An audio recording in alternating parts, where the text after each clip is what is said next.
Hi, I'm Jonathan Lehman. Welcome to Nine Marks Journal Talk, where we take an article from our most recent Nine Marks journal and talk about it. The last journal was pastoring through, I'm trying to remember, pastoring through political turmoil or something like that. But the article I want to talk about is pastoring amid suspicion. Mhm. Obviously, politically tumultuous times, there's a lot of suspicion between members and each other, between the members and the pastors, sometimes from the pastors to the members. But my friend Tony Shepard wrote that article. Tony is the associate pastor of Hampton Roads Fellowship in Newport News, Virginia. And I got to tell you, if you're ever on vacation in that area, as I was recently with my wife, attend church there. It's awesome. It was a bit awesome having you, man. Yeah. So I hope to get back sometime. It was good. Thanks for being with me, Tony. Hey, thanks for having me, man. Are you feeling that? And thanks for writing the article. Are you feeling a lot of that suspicion right now between, I don't know, between members and each other, between members and you? What's the Yeah, story? I find that it comes in waves. It kind of really depends on how the public discourse is going. Yeah. I found that as people begin talking to each other, some of those suspicions kind of go away. But Hmm. there are, I think there are pockets of that suspicion that just pop up here and there, and you bump into it pastorally, and you address it accordingly. But it's a surprising little buggard, I think. Yeah, it sure is. I was recently doing a pastor's talk with Mark Dever, and he talked about how a lot of shepherds, a lot of pastors right now are feeling chewed up Hmm. by their sheep. Hmm. And Yeah, that's part of being a shepherd, that's right. I Yeah. think, right? And Yeah. at the same time, we wanted people to exercise discernment. You, at one point in this article, I thought it was super helpful because as I was starting to read it, I was like, well, what is it? Isn't there a place to be discerning? That's right. But then you write, there's a difference between discernment and suspicion. Christians should always discern truth from error and right from wrong based on the objective standard of God's word.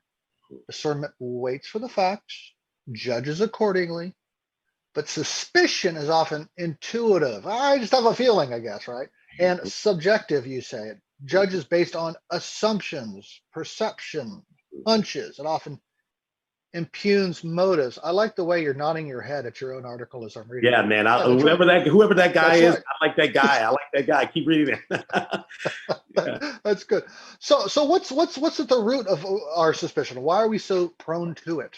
Yeah, I mean, I think there's a couple ways to look at it. I think we're definitely prone to a kind of subjective way of processing the world around us, as opposed to looking at God's word that has the objective voice on things.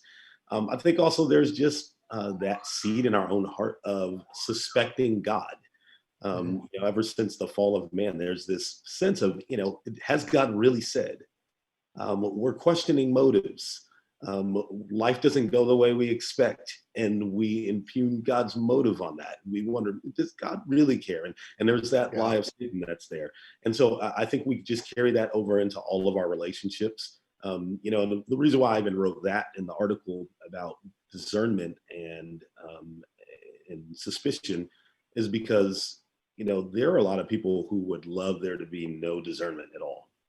Just a lot of spiritual abuse could happen, Yeah. and just say things like, hey, just let's not be suspicious of one another.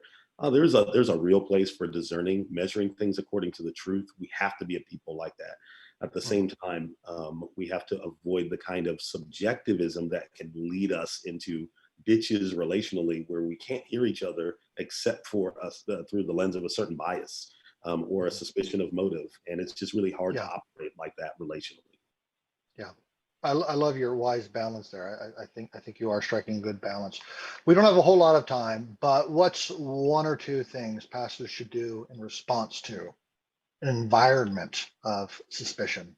Yeah, I think the first thing is just being honest with the congregation about their own failings, about their own shortcomings in a discerning way. We Uh, don't want to be over the top with that, but just very clear about, hey, here's where I am as a pastor. Here's where we are as pastors.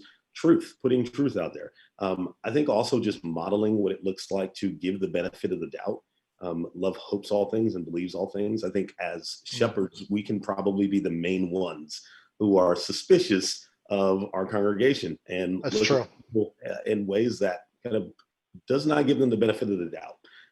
I think if we model that and grant grace to people and hear them the best way that they can be heard, and then just and allow them to contradict that if necessary. I think that just modeling that with openness, with truth, and dignifying those people that are around us, I think that really helps. And then I think private conversations are really helpful, where you can help people see behind the curtain of decisions and thought process, helping people out by not expecting them to read your mind, I think is very helpful.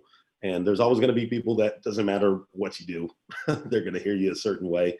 And but I think we have to do our due diligence in creating the kind of culture where people can hear from us, and where we grant people the benefit of the doubt as well. The journal is Pastoring Through Political Turmoil, and the article is Pastoring Amid Suspicion. I'm having a hard time talking. That's the part two. The part two is pastoring through suspension, and then that'll be the part two. I hope you don't get to that one. I don't want you to be suspended. You're doing a great job. Thanks, Levin. Tony, thanks so much for your time, brother. Appreciate it, man.